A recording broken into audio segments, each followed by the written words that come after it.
Subsidiarity is an organizing principle that matters ought to be handled by the smallest, lowest, least centralized competent authority. Political decisions should be taken at a local level if possible, rather than by a central authority. The Oxford English Dictionary defines subsidiarity as the idea that a central authority should have a subsidiary function, performing only those tasks which cannot be performed effectively at a more immediate or local level. The word subsidiarity is derived from the Latin word subsidiarius and has its origins in Catholic social teaching.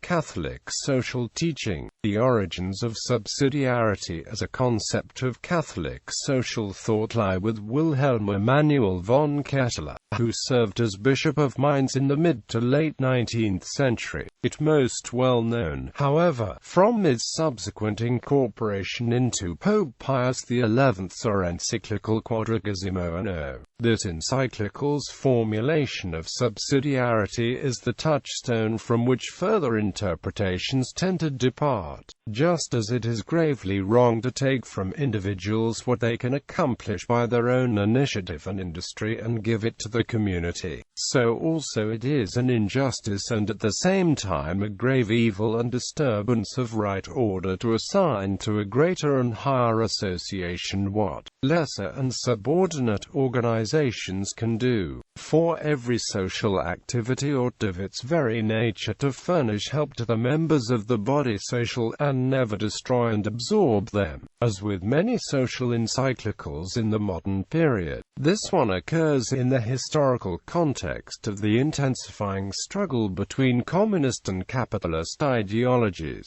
Exactly 40 years, hence the title, after the Vatican's first public stance on the issue in Rerum Novarum, promulgated in 1931, Quadragesimo Anno is a response to German National Socialism and Soviet Communism, on the one hand, and to Western European and American capitalist individualism on the other. It broke the surface of Catholic social teaching in this context, and it is helpful to keep this in mind. Gregory Babat suggests that subsidiarity draws upon a far older concept as well, the Roman military term subsidium. He writes that the role of the subsidium is to lend help and support in case of need. Employing Babat's etymology, subsidiarity indicates that the higher social unit ought to sit behind the lower ones to lend help and support in case of need. Another etymological interpretation states that subsidiarity literally means to seat a service down as close to the need for that service as is feasible. Either interpretation indicates a hermeneutic of subsidiarity in which the higher social body's rights and responsibilities for action are predicated upon their assistance to and empowerment of the lower. Francis McHugh states that in addition to the vertical dimension of subsidiarity, there is also a horizontal dimension which calls for a diversity of semi-autonomous social, economic, and cultural spheres. Quote,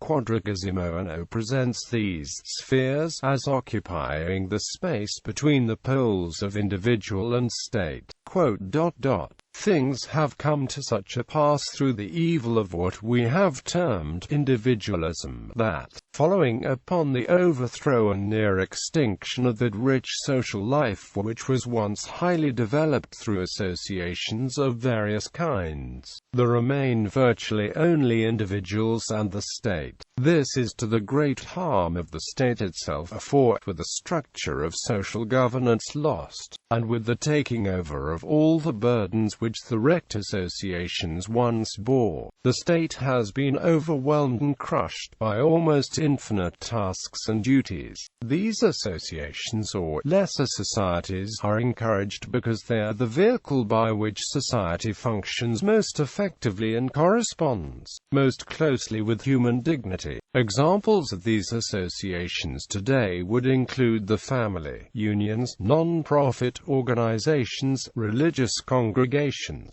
and corporations of all sizes. Subsidiarity charts a course between the Scylla of individualism and Charybdis of collectivism by locating the responsibilities and privileges of social life in the smallest unit of organization at which they will function. Larger social bodies, be they the state or otherwise, are permitted and required to intervene only when smaller ones cannot carry out the tasks themselves. Even in this case, the intervention must be temporary and for the purpose of empowering the smaller social body to be able to carry out such functions on its own. The principle of subsidiarity was developed by German theologian and aristocrat Oswald von Neubruening. His work influenced the social teaching of Pope Pius XI in Quadragesimo Anno and holds that government should undertake only those initiatives which exceed the capacity of individuals or private groups acting independently. Functions of government, business,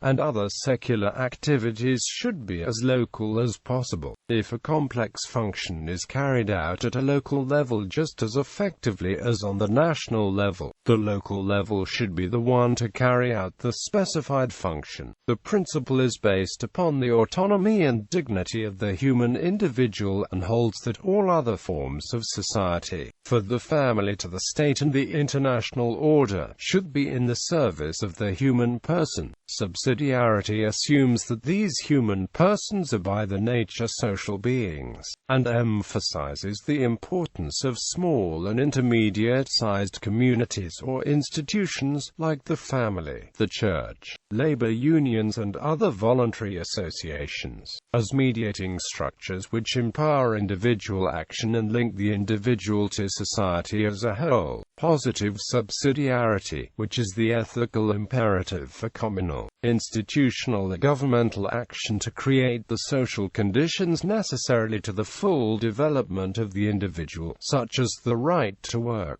decent housing, health care, etc., is another important aspect of the subsidiarity principle. The principle of subsidiarity was first formally developed in the encyclical Rerum Novarum of 1891 by Pope Leo XIII, as an attempt to articulate a middle course between laissez-faire capitalism on the one hand and the various forms of communism, which subordinate the individual to the state, on the other. The principle was further developed in Pope Pius XI's encyclical Quadragesimo Anno of 1931, and Economic Justice for All by the United States Conference of Catholic Bishops. It is a fundamental principle of social philosophy, fixed and unchangeable, that one should not withdraw from individuals and commit to the community what they can accomplish by their own enterprise and industry. Since its founding by Hilaire Belloc and Gilbert Keith Chesterton, distributism, a third-way economic philosophy based on Catholic social teaching, upholds the importance of subsidiarity. The Church's belief in subsidiarity is found in the programs of the Catholic Campaign for Human Development, where grassroots community organizing projects are supported to promote economic justice and end the cycle of poverty. These projects directly involve the people they serve in their leadership and decision-making.